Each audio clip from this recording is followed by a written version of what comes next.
As America was developing and America started to spread westward, and then all these conflicts happened, and it was very very difficult, and then leading to the reservation time period, which I spoke about already, and you know there were government acts that were put into. I forget the names of all these things. I'll just tell you what they do, what these acts did. When I say act, I mean it was a law. Okay, it was an American law, federal law. There was one that cut up the reservation into small pieces, and every family was given a piece. It's probably about 160 acres or something like that. So every family was given an allotment of land, and they were given a log cabin, a wagon, a team of horses, cow, some chickens, and some seeds, plant to plant corn and stuff like that. And they told us to be farmers. They gave us farmer clothes and some, to those things that I don't even know what they're called. It's farm equipment anyway to dig up the earth and put the seeds in. Uh, we were given every family was given these things, and I don't know if it was once a month or once a week. I have to research that. That we got these rations from the government, and in these rations were really unhealthy food, and I already mentioned that too, how we got diseases from those. Well, in a lot of the reservations, the land was not fit to be farmed. It was never meant to be farmland. So a lot of Indians, they had no choice. Their families were starving, and so some Indians sold their land, and the only people who had land in those days was white people, or white people who married Indian women, and through their women they made loans and bought the land, even though it was the native woman's land. It was a white guy behind it. Yes, that was acquiring all this land and making a lot of money without having to pay any taxes because his wife is an Indian. Because Indians had this trust fee, tax free kind of thing back then. So a lot of this happened a lot in those days. And some Indians they managed somehow. Maybe they worked at a farm or they worked at after like there's ranchers too, that married Indian women, and through the Indian women, they leased land and to run their cattle on, horses and stuff like that. And then some of the Indians who were living in these log cabins, since they couldn't farm on their land, they would lease the land to this white rancher. Actually, it's through his wife, yeah, because she's Indian, and then he might work for that guy too at the same time. So they still stayed out in their log cabins, is what I'm saying. So people were spread out apart from each other. Yes, because these log cabins are far apart. Yeah? This is 160 acres here. Yeah, so there's all these log cabins are spread out, and so they have to work. They have to haul water. They have to cut wood. They have to, all day long they're doing things. So they didn't really see each other. I mean, the different families. They didn't really see each other. So Sunday, they start going to church to get their weekly, whatever. One reason why they looked forward to going to church is because they could see their relatives. And then the priests, they use certain concepts from our culture, and they disguised it in Christian mentality. For example, the warrior societies and the women's societies that existed long time ago. The churches used that same kind of thinking and applied it to Christianity. So you had these men's groups and women's groups, and they got together and met after church, and they did certain things and planned for certain religious events and so forth. That's what they did was they took a traditional concept and transformed it into a Christian thing to keep the Indians coming to church. So this also fed in with as they started to, like I said, they were weak-minded back then, so they started to accept all these things and using the traditional concepts like warrior societies and women's societies. This is how they had the Indians look forward to coming to church. Yeah, so that's how it was. So they came to church also, to see one another because they didn't see each other the whole week. Because some of these guys lived kind of far apart from each other. So they that's how they broke down the Tioshpaye. Yeah, that's how the government broke down the extended family system. And the churches then come in and use their mentality by taking ideas from traditional uh, society and incorporating it into a Christian way. And that's how, again, this is how a lot of Indians started to accept Christianity. Yeah, that's tricky. Yeah, that's really sneaky. The government and the church is working together like this. That's how they broke us down. So now here it is, 100 years later, and it worked.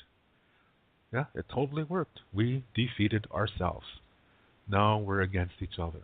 Now we try to pull each other down. So it worked. Yeah, we every time we say things like, well, hey, I'm right and you're wrong, and if you don't agree with me, then you're wrong, and I will prove you're wrong. And I'm the solution, and if you're not part of the solution, then you're part of the problem. See, these are all unhealthy, dualistic things to say. It's always putting things into two categories, and that's totally, totally not the same way as our ancestors. In our ancestors' way, as I said before, there's at least three things, at least three perspectives to every situation. There's at least three. But in duality, they only present it as two. That's how come it's a problem. Yeah. So on the reservations, we have about the early 1900s, and people are starting to go to church now. They're starting to they're dressing like everybody else, American society. We're all living in log cabins. We all are, we're eating foods that our bodies are not used to, and now we're starting to believe things that are incomplete, and we're believing, a different way, and and so everybody is going through this at the time. And remember what I said too is that in medicine men were taken away. They were put in mental institutions because they did this so that Indians wouldn't go to them for help. Yeah. So then there were some Indians who pretended to be medicine men. They weren't real ones though, but they only pretended to be. So the fake Indian medicine man concept started in the early 1900s too. Yeah. So this is sad. This is really sad. So now once a week, Indians are looking forward to go to church because they see their relatives they didn't see all week long. They're starting to believe what the priests are saying. They're starting to learn how to read, and they're reading the Bible, and now they're saying that okay, we're going to live God's law, and they apply this to the everyday life, and so parenting becomes super strict. Parents are whipping their kids when they go out of line. I mean, literally whipping them. That never was the case. We had a different parenting style before Western civilization came to us. Yeah, and we're starting to follow the Christian concepts. There's a verse in the Bible that says something about blessed is he who has the most um, arrows in his quiver, and this means, and it says, for he is truly blessed unto God, or for he truly has earned a place in God's kingdom, or something like that. And what this verse means is that the more kids you have, the better your chances are of getting into heaven. So at this time, Lakota families really expanded. Yeah. Before that, the traditional way is that you should only have at most you should only have three kids, and that each child should be spaced at least 2 years apart from the other. That was the traditional way. Yeah, and now women are having children every 9 months, and so the 1930s. You see families from the 1930s. They got about 8, 10 kids, and maybe even more. Yeah, because they're all following the Catholic way or whatever religion is on that reservation, and then when these people grow up, there's problems. This is how it is.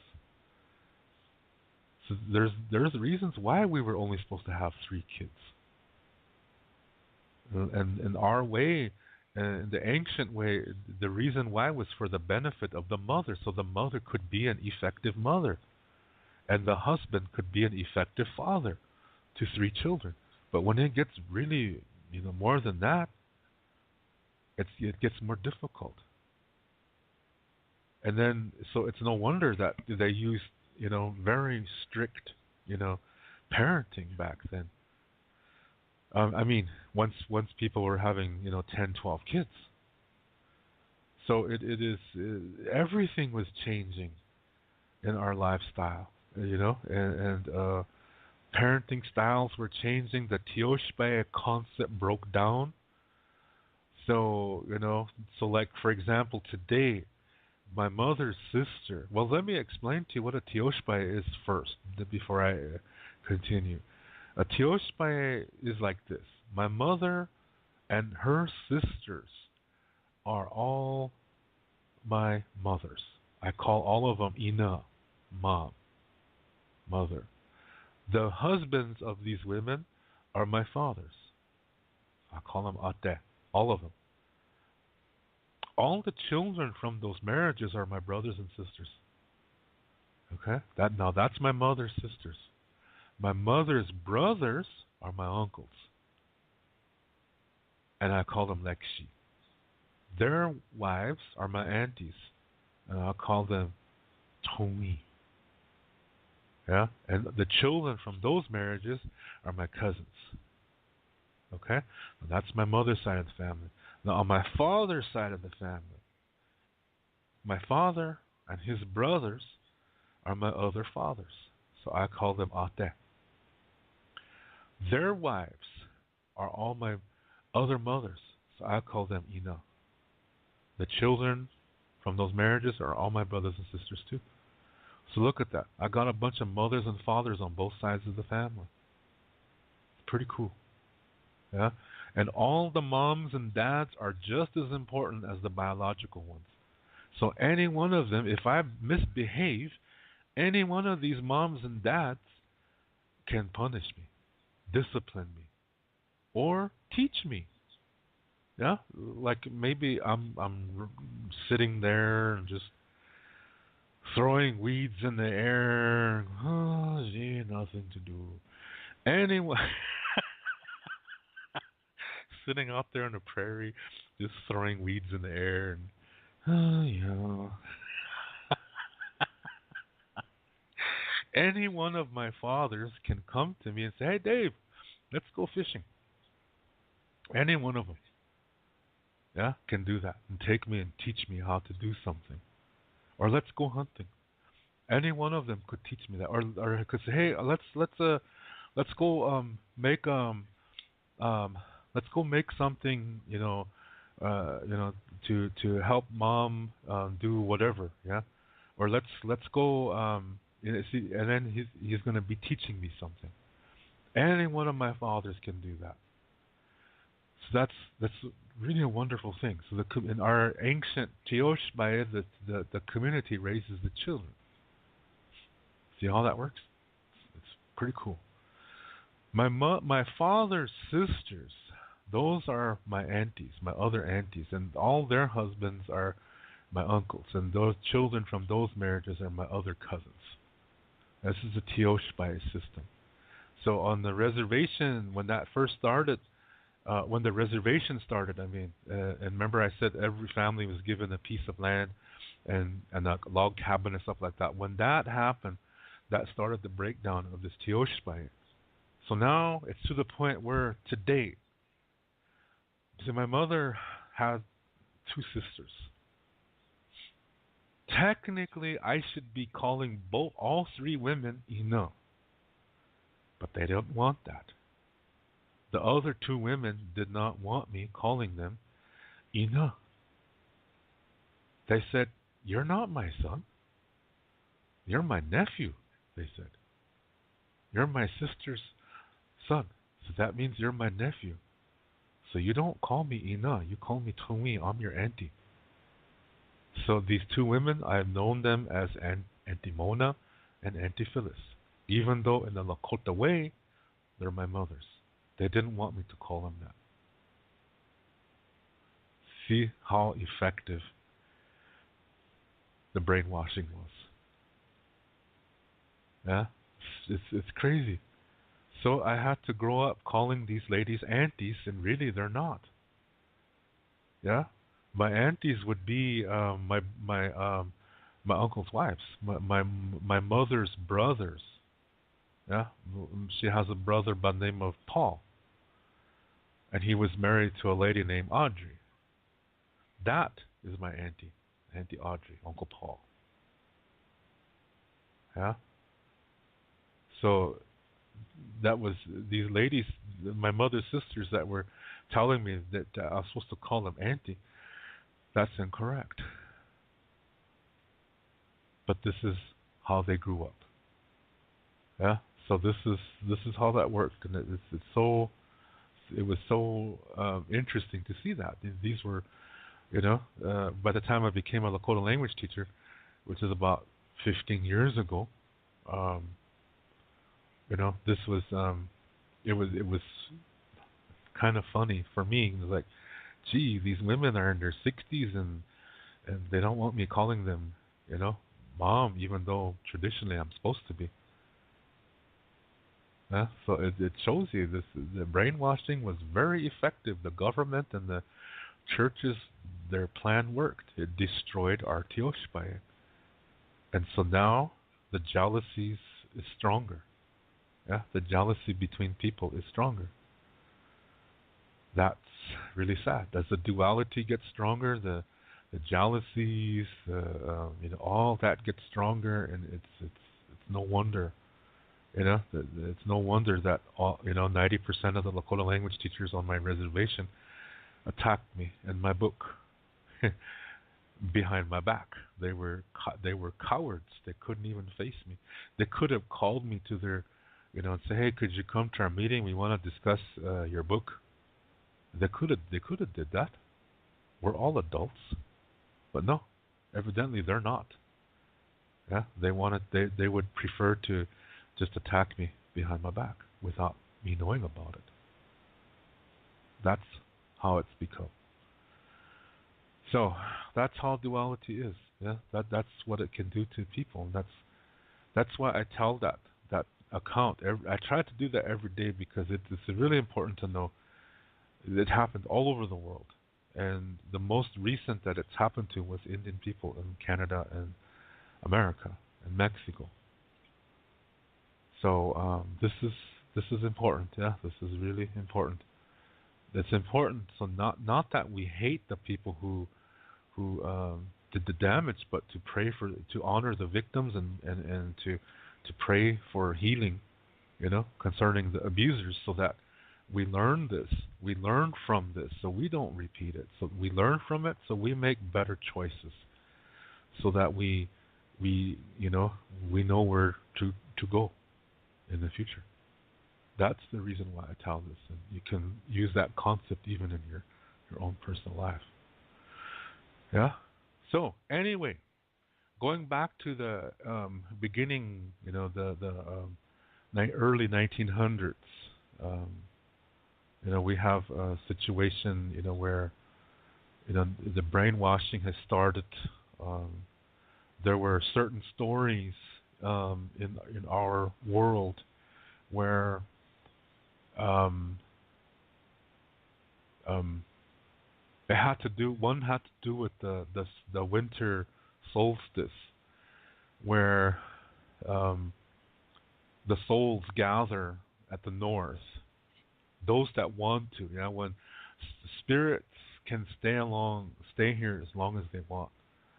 There's incorrect beliefs that say that when you cry when you cry too much for somebody who just died, that it traps them on the earth. That's false. That's totally false. A soul, you have no control over somebody else's soul. You never did, and you never will. Yeah, nobody does, and that would violate natural law. Yeah. So, but some souls choose to stay for a time, and when they're ready to continue the next phase of their soul journey, they all gather at the north. Uh, where in Lakota star knowledge, it says they go north to a place where there's a lot of pine trees, and there they wait for a woman. She's going to come from the stars, and she's going to whoever wants to go that year. They're going to be there, and then she comes and gathers them, and they go up to a certain star constellation. And then there's a whole thing that happens from there. I'm not going to go into that part, okay? Because that's getting into a longer story concerning the journey of the soul. I'm just going to focus on this one part.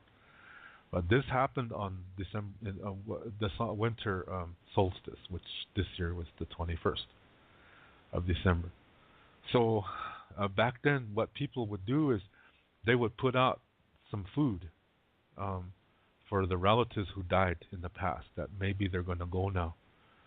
Yeah, and so they do that in the nighttime. And so the soul is not going to eat the food. What the soul is going to do is take the spiritual essence from the food. This is tu. Yeah, everybody has that. It's your tu connects to your soul. For example, it's in your shirt, it's in your clothes.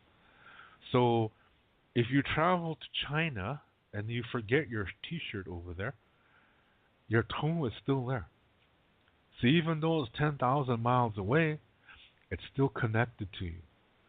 So if something happens to it, if an unhealthy energy touches your shirt, it's going to get to you, and you could get sick from that. That's why we're told and taught not to leave our clothes and our toys and our belongings just anywhere. We're supposed to take care of our things because of this tu concept. Yeah. So that gives you an idea of what tu is. Yeah. So it's also in things we make. Yeah. Our clothes. It's in food. When you make a bow or anything that you make with your hands, because it flows from your hands as well, and it's in your hair, and it's in your blood. Yeah, this is tu. So this is what families did long time ago, was they would put out a plate of food on that night, or or a bowl or whatever, and it's for any soul to take the spiritual essence from it before it heads north. Yeah, to kind of as a gesture. Yeah, thank you for being here, and until next time. Yeah, doksha ke. There's no goodbye, because it's going to come back again. There's no goodbye. So this is what they did on that night. So that was, today you would say the 21st. Yeah, the winter solstice. That was one story. So just remember that part. The second story has to do with the old man that lives at the north. His name is Wazia.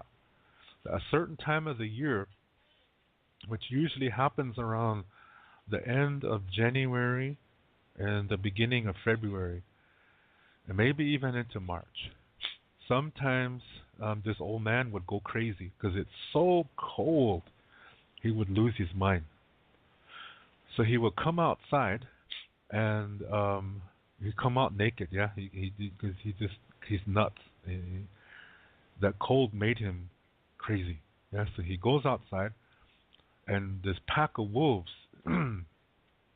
surrounds him, and they're going to try to kill him. They're going to eat him, and so he sees that. But this is a very powerful man in our stories.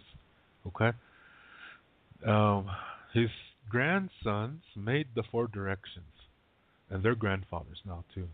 West, north, west, north, east, and south in that order. Those are the four directions. His grandsons made those directions, and they're the ones that created the seasons. Yeah.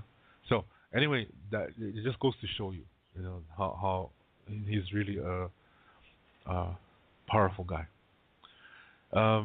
This is not God, okay? So right away, I know Christians want to say, "Oh, that must be God." No, it's not. His name is Wazia, and there's another thing is that the first this is a sub story, okay? The first humans were tricked to come on the earth, and at the same time, they were tricked by a man named Iktomi. This is a trickster.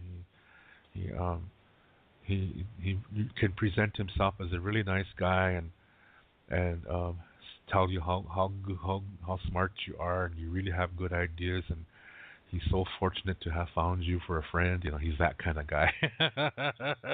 Then when you're not looking, he puts a knife in your back.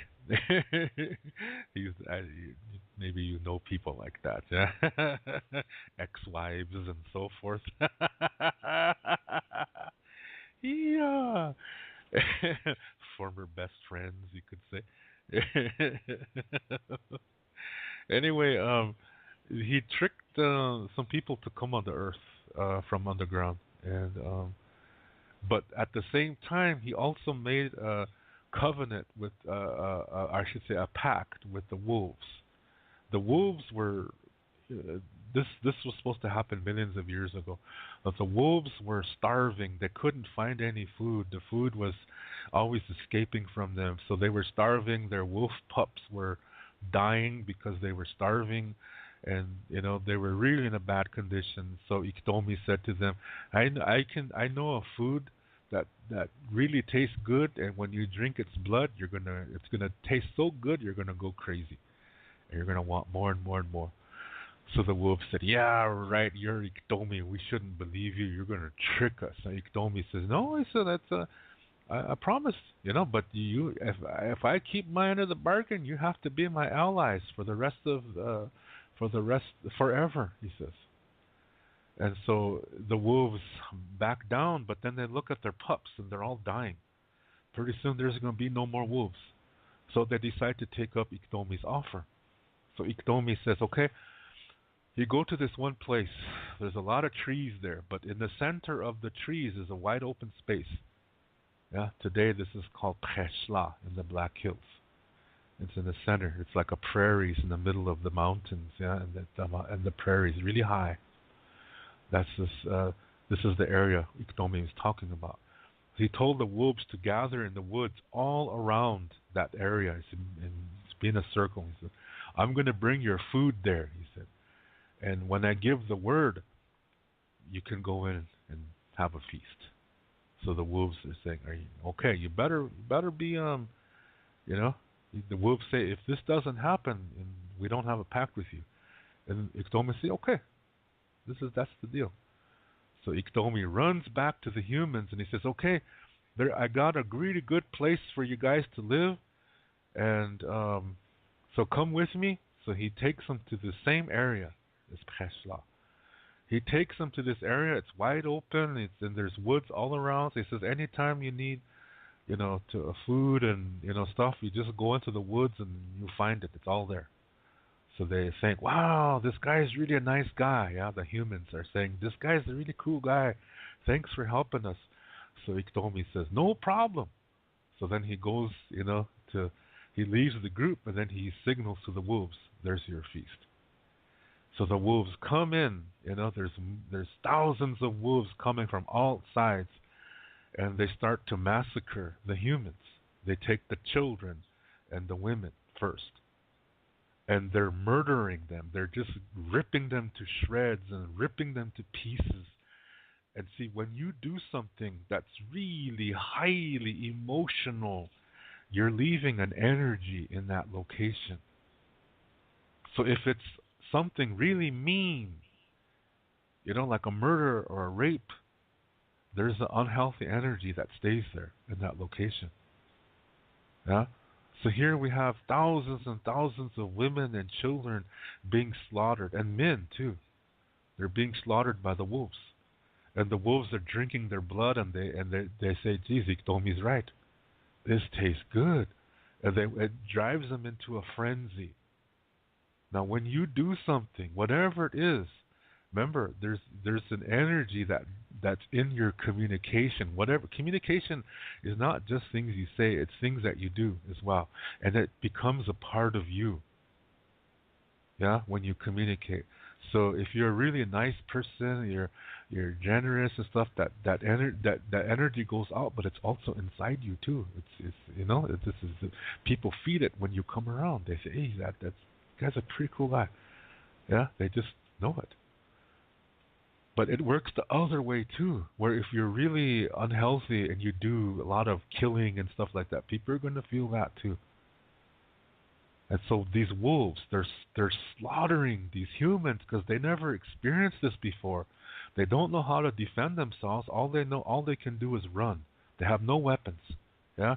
So as they're running, they're being slaughtered. And so this is giving a lot of energy in the area. The wolves are leaving a lot of murderous, unhealthy energy in this area, and it's also in their hair. It goes into their hide. Yeah. So this energy in killing all these people, it's in their hides. And so when the wolves have babies, that energy is still there from that massacre, from that human massacre in Preshla. This is why wolves are considered a natural enemy to humans in the Lakota way.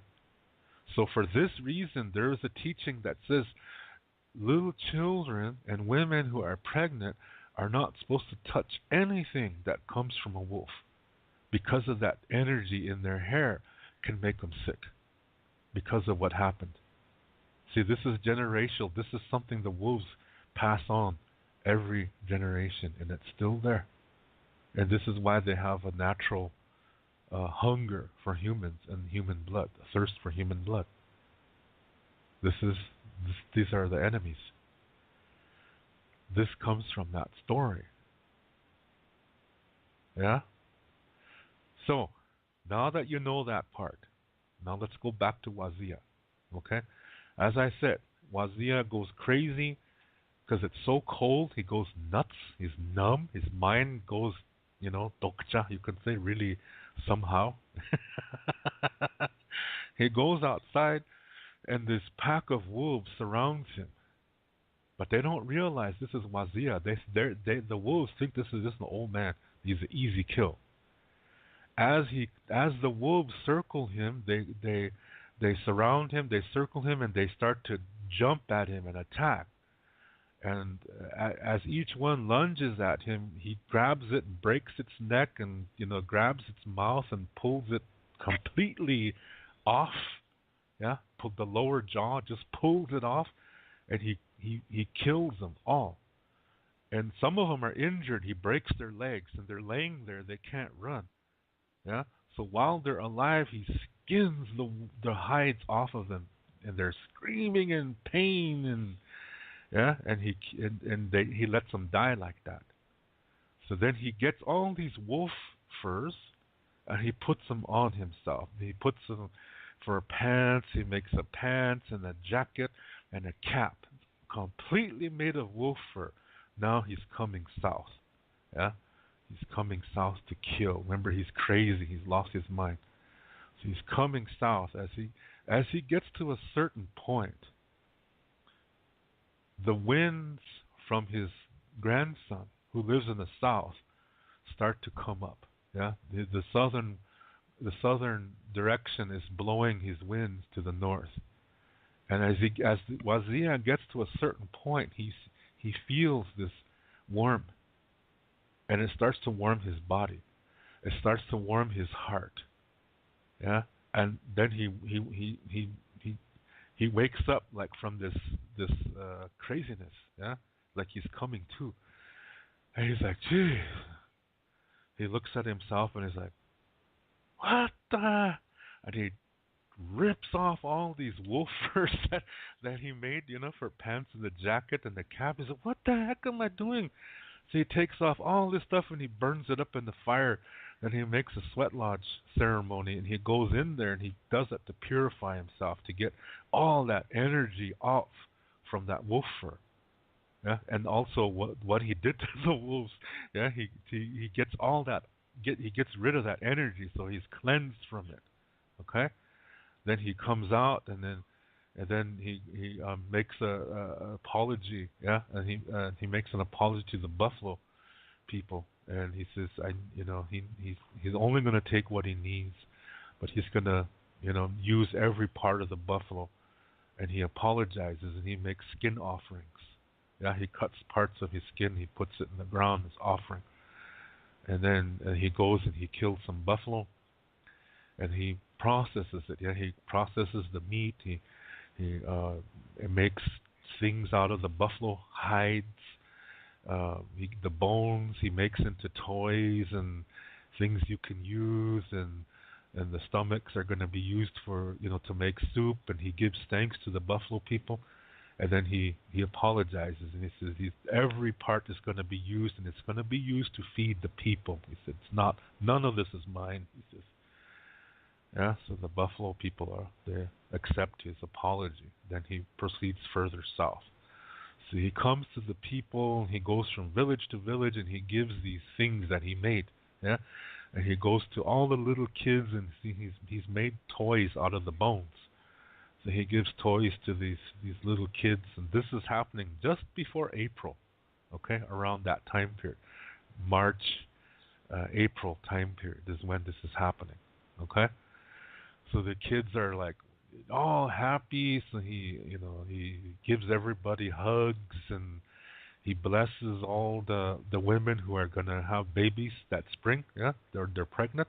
He blesses all these women so that their children will be born healthy and strong, and he sings songs for the kids so they dance, and he does this from community to community. Then he goes back up north. That's a good year, he says, and he goes back up north to his home. Now that happens, like I said, around spring equinox. Yeah, this is when that happens. So these two events, see, these are kind of nice. I mean, at the end of the stories, they're kind of nice.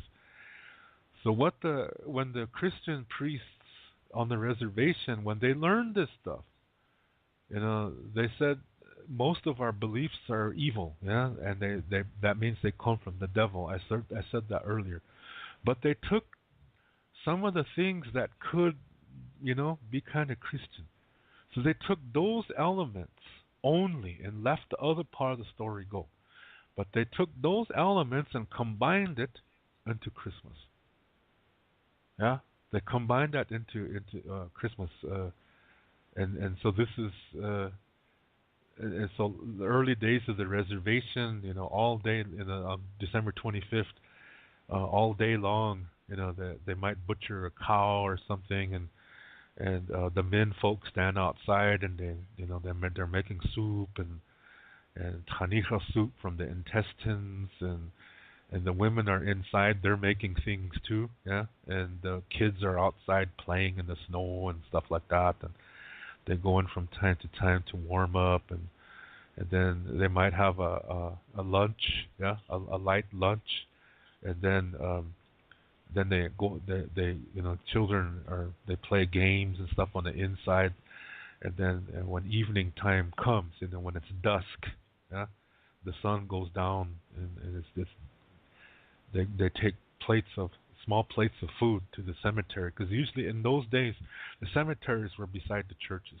Yeah, so they would take these plates of food and they would put it on the graves, and then they would what do you call it? They would that's supposed to be from the spirits of the people who are buried in that grave.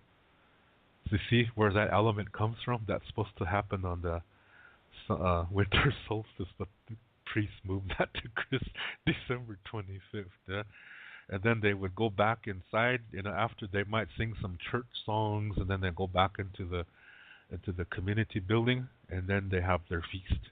Yeah, and then somebody dresses up like Santa Claus and hands out toys, and they call this guy Wazia. They don't say Santa Claus. They said Wazia. Yeah, and so you see, they're taking that concept from the spring equinox event, and the priests moved that to December 25th. So they took elements from these stories and combined it to happen on December 25th. The sad reality was that most of the children didn't know the full story. They didn't know about Wazia losing his mind, yeah, and killing those wolves and coming with covered in wolf fur, and they didn't know that part, and they didn't know the part concerning the souls going to a place north where there's a lot of pine trees, and the lady from the stars is coming, and it's just going to take them to their next part of their soul journey. They didn't know that part because the churches said that comes from the devil. You see how you see what's happening here? This is showing you that people we're starting to lose valuable information, yeah, from Lakota Star knowledge. But hey, here this show exists and it's broadcasting throughout the whole world. and and and so it's not dead. The churches didn't win. I'm sorry. I'm still here, and these recordings will as long as there's going to be an internet, these recordings will always be here. So the churches didn't win. Yeah, they didn't win after all. Not as long as these shows are here. So anyway, this is just some really old information, and yeah, just think about it. I'm not asking you to believe it or anything like that. But it's just some information I wanted to share because I know there's a lot of people that don't know about these things, and that before churches came and before our great-grandparents became Christians, there was a very, very complex and very wonderful, extraordinarily beautiful belief system that we had that to me makes one hell of a lot more sense. Yeah, because it shows that there is no end. It just keeps going. Yeah, it keeps going. We come back, and sometimes we travel together forever.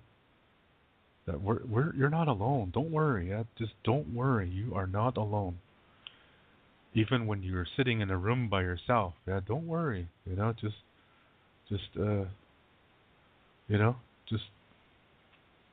don't worry. Yeah, and if you're listening to this show or this recording, I'm with you too. Yeah, so don't worry.